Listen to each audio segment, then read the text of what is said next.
Everyone, welcome to the score clever editorial podcast. நான் உங்க மலர். இன்னைக்கு 1 October 2025 த ஹிந்து எடிட்டோரியல்ஸை சிம்பிளாக ஃபன்னாக பார்க்க போகிறோம். மறக்காம இந்த எடிட்டோரியல்ஸில் இருக்கிற இம்பார்ட்டன்ட் வெக்காபுலரிஸோட ப்ரீமியம் PDF நம்ம ஸ்கோர் கிளவர் டெலிகிராம் சேனலில் ஃப்ரீயாக இருக்கு. சேனல் ஜாயின் பண்ண லிங்க் டிஸ்கிரிப்ஷனில் இருக்கு, டவுன்லோட் பண்ணிக்கோங்க. Okay, let's start with the first editorial.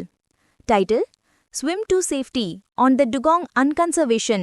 Engagement with fishers can help with marine conservation. தலைட்டு சூப்பரா இருக்கு. பாதுகாப்பா நீந்திவான்னு செல்லுது. டுகாங் என்ற கடல் பசுவை பத்தியும் அதோட பாதுகாப்பை பத்தியும் பேச போறாங்க. மீனவர்களோட சேர்ந்து வேலை செஞ்சா கடல் வளத்தை பாதுகாக்கலாம்னு சொல்றாங்க. Once widespread across the Gulf of Mannar, Park Bay, the Gulf of Kutch and the Andaman and Nicobar Islands, ஒரு காலத்துல மன்னார் வளைகுடா, பாக் நீரிணை, கட்ச் வளைகுடா, அந்தமான் நிக்கோபார் தீவுகள் எல்லாம் இந்த டுகாங்ஸ் அதாவது கடல் பசுக்கள் நிறையவே இருந்துச்சு. India's dugongs dwindled to a few hundred individuals. ஆனா இப்போ இந்தியால அதோட எண்ணிக்கை வெறும் சில நூறுகளாக குறைஞ்சிடுச்சு. As poaching, bycatch, habitat loss and pollution. இதுக்கு காரணம் வேட்டையாடுதல், மீன் பிடிக்கும்போது தெரியாம வலையில மாட்டிக்கிறது, அதோட வாழிடம் அலைஞ்சு போறது. Compounded the animal's low rate of reproduction. இதெல்லாம் போதாதுன்னு இந்த கடல் பசுக்கள் ரொம்ப மெதுவாதான் இனப்பெருக்கம் பண்ணும். சோ இந்த எல்லா பிரச்சனையும் சேர்ந்து அதோட எண்ணிக்கையை ரொம்பவே குறைச்சிடுச்சு. பாவம்ல. But in the last decade, a series of initiatives have signaled a serious, if still inchoate effort to reverse this decline. ஆனா கடந்த 10 வருஷத்துல இந்த நிலைமையை மாத்துறதுக்காக சில முயற்சிகள் எடுத்திருக்காங்க. இன்கோயட்னா இன்னும் முழுசா உருவாகாத ஆரம்ப கட்டத்துல இருக்கிற ஒரு முயற்சி. ஆனாலும் ஒரு சீரியஸ் எஃபோர்ட் தெரியுது. The most visible step was the notification of the Dugong Conservation Reserve in Park Bay in 2022 under the Wildlife Protection Act. இதுல முக்கியமான ஒரு படி 2022ல பார்க் நீரிடையில வனவிலங்கு பாதுகாப்பு சட்டத்துக்கு கீழே டுகாங் பாதுகாப்பு மையத்தை அறிவிச்சதுதான். Protecting over 12,000 hectares of seagrass meadows, it has become a model of integrated marine conservation. 12,000 ஹெக்டேருக்கும் அதிகமான கடல் புல்வெளிகளை பாதுகாக்கிற இந்த இடம் ஒருங்கிணைந்த கடல்சார் பாதுகாப்புக்கு ஒரு மாடலா மாறியிருக்கு. சீகிராஸ் மெடோஸ்னா கடல் புல்வெளிகள், அதுதான் டுகாங்கோட ஃபேவரேட் ஃபுட், ஒரு அன்லிமிட்டெட் புஃபே மாதிரி. Tamil stewardship bolstered by the Wildlife Institute of India (WII) and local community participation, நம்ம தமிழ்நாட்டோட தரைமை Wildlife Institute of India (WII) மற்றும் உள்ளூர் மக்களோட பங்களிப்போட சேர்ந்து has mitigated poaching and encouraged fishers to release dugongs caught as bycatch. வேட்டையாடுறத குறைச்சிருக்கு. மீன் பிடிக்கும்போது தெரியாம மாட்டிக்கிற டுகாங்ஸை மீனவர்களே திரும்ப கடல்ல விடவும் என்கரேஜ் பண்ணிருக்கு. That's the spirit. Now the International Union for Conservation of Nature has recognized the reserve as an exemplar, lauding its ecological significance and innovative restoration techniques. இப்போ IUCN, அதாவது International Union for Conservation of Nature, இந்த பாதுகாப்பு மையத்தை ஒரு சிறந்த எடுத்துக்காட்டுன்னு பாராட்டியிருக்காங்க. அதோட சூழலியல் முக்கியத்துவத்தையும் புதுமையான மீட்பு நுட்பங்களையும் புகழ்ந்திருக்காங்க. நம்ம கெத்து. WII surveys suggest that the population here numbers over 200, fragile but encouraging progress from the fear of extinction voiced 2 decades ago. WII நடத்தின சர்வே படி இங்க 200க்கும் மேற்பட்ட டுகாங்ஸ் இருக்குன்னு சொல்றாங்க. இது ஒரு முக்கியமான நிலைமைதான். ஆனாலும் 20 வருஷத்துக்கு முன்னாடி இது அழிஞ்சே போயிடும்னு பயந்ததை விட இது ஒரு என்கரேஜ் பண்ற முன்னேற்றம் தான். Small steps but important once. India has also experimented with technologies that widen conservation options, which include drone platforms and acoustic and satellite-based mapping of seagrass beds. இந்தியாவும் இந்த பாதுகாப்பு முயற்சிகளுக்காக புது டெக்னாலஜிலாம் யூஸ் பண்ணி பார்த்துட்டு இருக்காங்க. ட்ரோன் பிளாட்ஃபார்ம்ஸ் அப்புறம் அகாஸ்டிக் அண்ட் சேட்டலைட்டை வச்சு கடல் புல்வெளிகளை மேப் பண்றதெல்லாம் இதுல அடங்கும். Tech to the rescue. Okay, bye now. Yet, much remains to be done. ஆனாலும் இன்னும் நிறைய செய்ய வேண்டியிருக்கு. ஸ்டோரியில twist. Even in the reserve, mechanized fishing, port construction, dredging and pollution from agriculture and industry threaten seagrass meadows. இந்த பாதுகாப்பு மையத்துக்குள்ளேயே கூட இயந்திரமயமாக்கப்பட்ட மீன்பிடி, துறைமுக கட்டுமானம், தூர்வாறுதல், விவசாயம் மற்றும் தொழிற்சாலைகளிலிருந்து வர மாசுபாடு, இதெல்லாம் கடல் புல்வெளிகளுக்கு பெரிய அச்சுறுத்தலா இருக்கு. Dugongs continue to die in fishing nets. இன்னமும் டுகாங்ஸ் மீன்பிடி வலைகள்ல மாட்டி இறந்துட்டு தான் இருக்கு. Rising sea temperatures, acidification and storms threaten restoration gains. அது மட்டும் இல்லாம கடல் வெப்பநிலை உயர்வு, கடல் நீர் அமிலமாகிறது, புயல், இது எல்லாம் நாம கஷ்டப்பட்டு செஞ்ச மீட்பு பணிகளுக்கு ஆபத்தா இருக்கு. Climate change villain entered the chat. Populations in Gujarat and the Andamans are also smaller and less protected than in Tamil Nadu. குஜராத்லயும் அந்தமான்லயும் இருக்கிற டுகாங் பாப்புலேஷன் தமிழ்நாடை விட ரொம்ப கம்மி, பாதுகாப்பும் கம்மி தான். Experts have stressed the importance of cross-border collaboration, particularly with Sri Lanka, since dugongs traverse the narrow Park Strait. Experts என்ன சொல்றாங்கன்னா ஸ்ரீலங்கா கூட சேர்ந்து வேலை செய்யறது ரொம்ப முக்கியம். ஏன்னா இந்த டுகாங்ஸ் குறுகனான பாக் நீரிணையை கடந்து அங்கேயும் போகும். Team work makes the dream work. Without shared protection, the recovery will remain local. ரெண்டு நாடுகளும் சேர்ந்து பாதுகாக்கலைனா இந்த மீட்பு முயற்சி ஒரு குறிப்பிட்ட இடத்தோட நின்னுடும். Funding too has been inconsistent.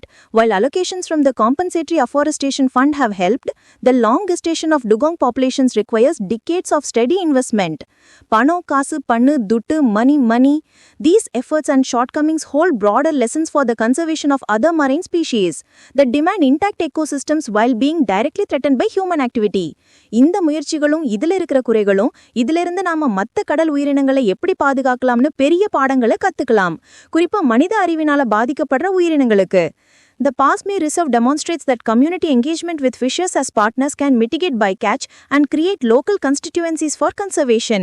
இந்த பாஸ்பே பாதுகாப்பு மையம் ஒரு விஷயத்தை தெளிவா காட்டுது. மீனவர்களை எதிரியா பார்க்காம பார்ட்னர்ஸா சேர்த்துக்கிட்டா வலையில தெரியாம மாட்டிக்கிறத குறைக்கலாம், பாதுகாப்புக்கு உள்ளூர்லயே ஆதரவையும் உருவாக்கலாம். The Union IUCN recognition underscores how international endorsement can amplify domestic efforts, offering legitimacy and opportunities for knowledge exchange. IUCN கொடுத்த அங்கீகாரம் சர்வதேச அளவில் கிடைக்கிற பாராட்டு எப்படி நம்ம உள்நாட்டு முயற்சிகளை பெரிதுபடுத்தும்னு காட்டுது.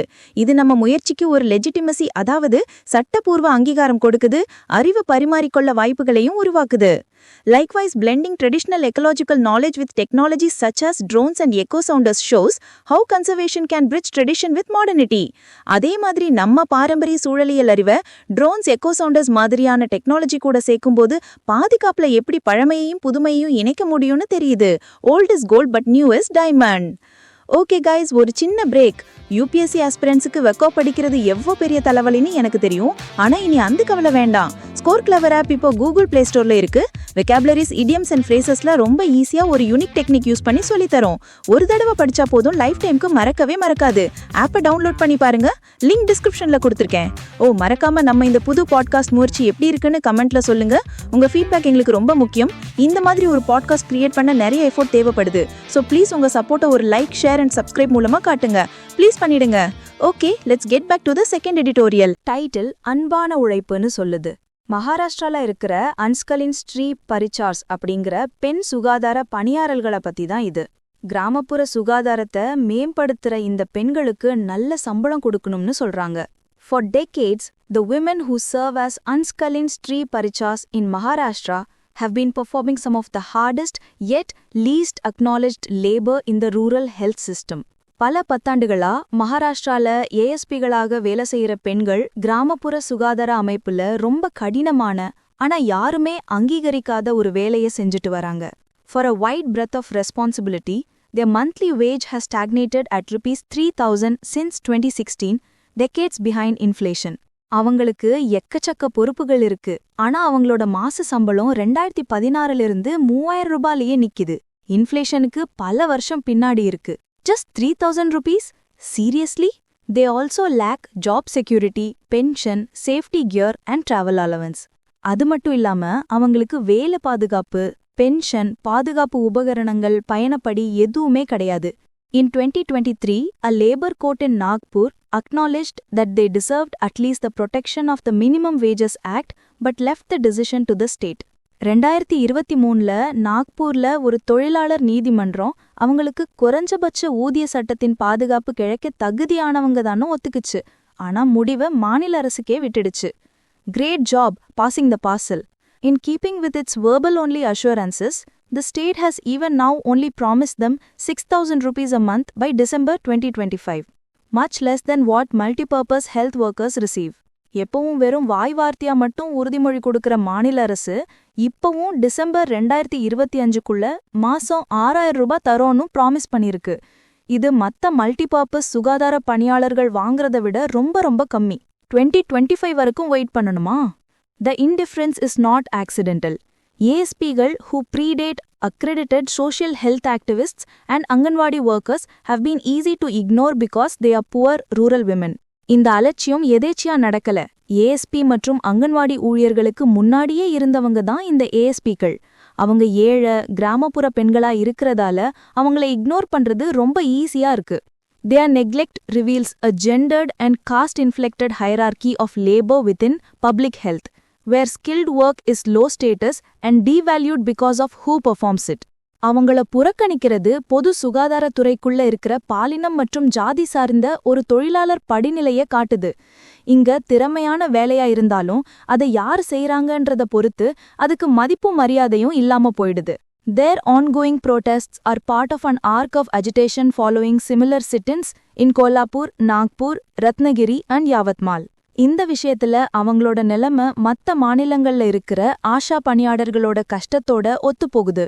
Ashas, created under the National Rural Health Mission in 2005, are the community's first link to the health system.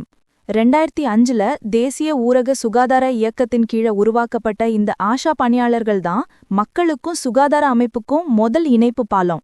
அவங்கள அதிகாரப்பூர்ணமா ஊழியர்கள்னு சொல்லாம தன்னார்வலர்கள்னு சொல்றாங்க. What a joke! Compensated only through oft-delayed incentives amounting to less than subsistence.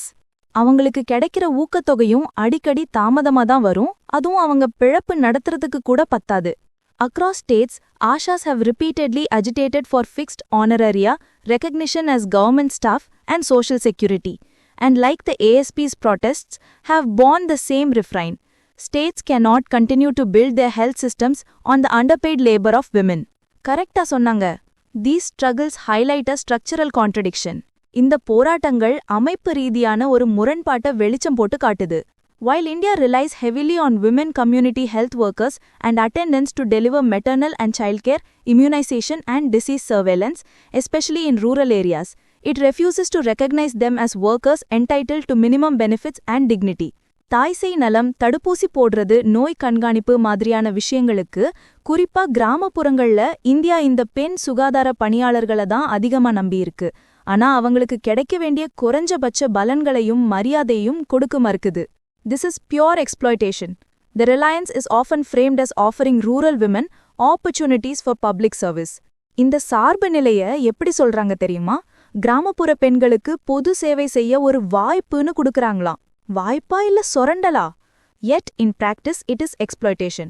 ஆனா உண்மையில இது சொரண்டல். Plain and simple. These women risk snake bite while clearing hospital grounds and death in accidents en route to vaccination duty without insurance or compensation. இந்த பெண்கள் மருத்துவமனை வளாகத்தை சுத்தம் செய்யும்போது பாம்பு கடி அபாயத்தை சந்திக்கிறாங்க. தடுப்பூசி பணிக்கு போகும் வழியில விபத்துல இறந்து போறாங்க. ஆனா இதுக்கு எந்த இன்சூரன்ஸும் இல்ல, இழப்பீடும் இல்ல. How unfair is that? A health system that does not value the people who keep it functional and link its margins to formal care is bound to sabotage itself. ஒரு சுகாதார அமைப்பு அதை செயல்பட வைக்கிற மக்களையே மதிக்கலனா அது தன்னைத்தானே அழிச்சிக்கிறதுக்கு சமம். To secure rural health is to secure the rights of those women through living wages, safe working conditions and stable employment. கிராமப்புற சுகாதாரத்தை பாதுகாக்கணும்னா முதல் அந்த பெண்களோட உரிமைகளை பாதுகாக்கணும்.